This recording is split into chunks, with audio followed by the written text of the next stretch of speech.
Creo que este es el vídeo que más quiero que veáis. La piedra angular de vuestro viaje a Islandia. La base donde se sustenta todo. La única razón que puede convertir vuestra experiencia en una auténtica aventura. La autocaravana. Y ahora os cuento por qué.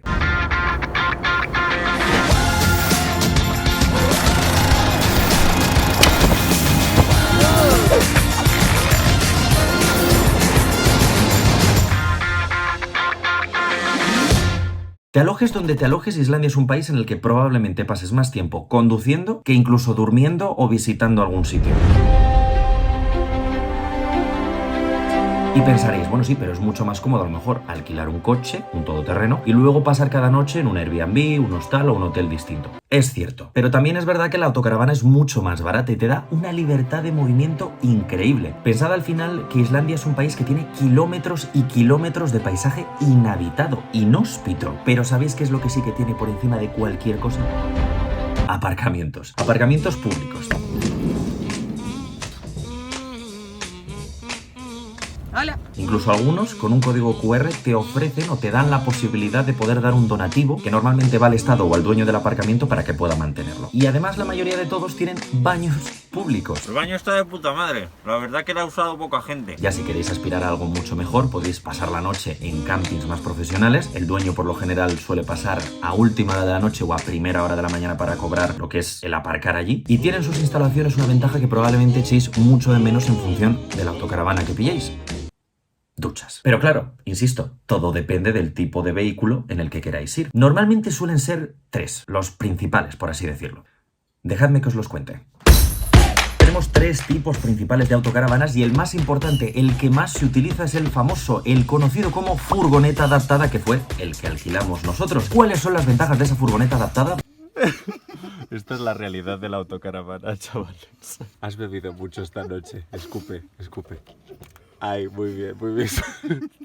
Digamos que es súper barata y súper fácil de conducir. Es una furgoneta. ¿Y los inconvenientes? Es una furgoneta. No tiene baño, no tiene ducha, no tiene... Bueno, por tener no tiene ni sitio donde dormir, pero es adaptada. Guantes no porque esté sucio, sino porque hace como 0 grados.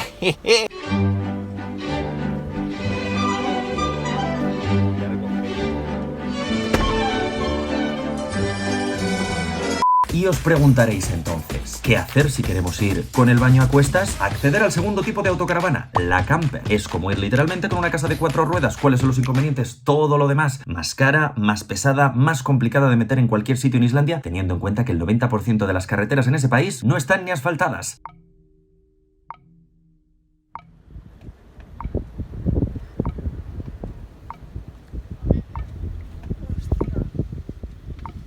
Sí, como abre la puerta.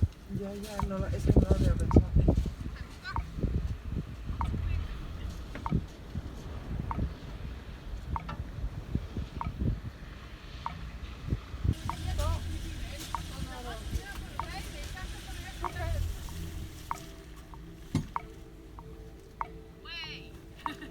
Not long enough.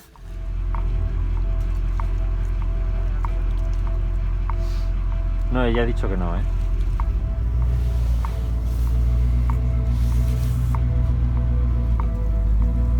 Yeah, the rope is out of the water. It's moving. Yeah, it's moving. It's moving. I can see the wheels. Perfect, it's not hard for us to... And the car is out of the water. Because I want to remember this. Best guide in Iceland. Thank you so much. Thank you. Pero claro, entonces pensaréis, ¿existe la posibilidad de poder juntar lo mejor de cada casa? ¿Una autocaravana que sea fácil de conducir, que además me dé la posibilidad de llevar la casa a cuestas? Existe, a día de hoy no sé cómo se llama, así que me he inventado un nombre para ella. La Pickup Camper. Es un auténtico todoterreno que lleva la casa en el remolque. Es carísima, es imposible de conseguir. Eso sí, si conseguís una, el viaje va a ser un auténtico paseo. También os digo, nunca me he subido en una de ellas, así que no sé exactamente si tienen el baño dentro o verdaderamente es como una furgoneta adaptada pero todoterreno. Ahora también, yo os puedo hablar de mi propia experiencia a través de una de las compañías de autocaravana yo creo que más antiguas y más conocidas que hay en Islandia.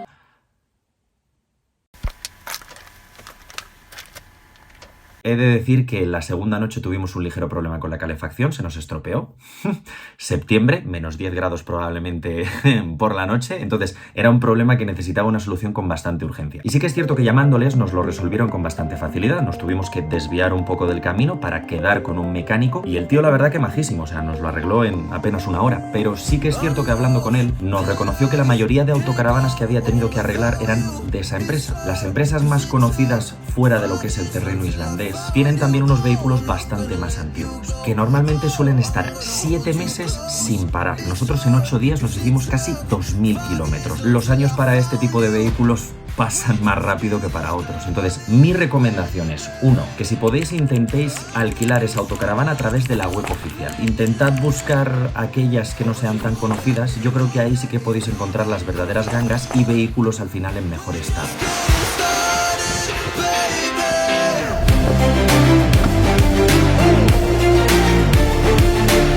Creo que no me dejo nada. También es cierto que es un vídeo bastante complejo, ¿no? Porque Islandia está hecha para hacerla en autocaravana y entonces entiendo que la gran mayoría la hagáis en este tipo de vehículo. Entonces, si por lo que sea os surge cualquier otra duda, podéis escribirla en los comentarios. Para todo lo demás, like y suscribiros. De verdad, muchísimas gracias por verme y estad atentos al resto de vídeos sobre Islandia.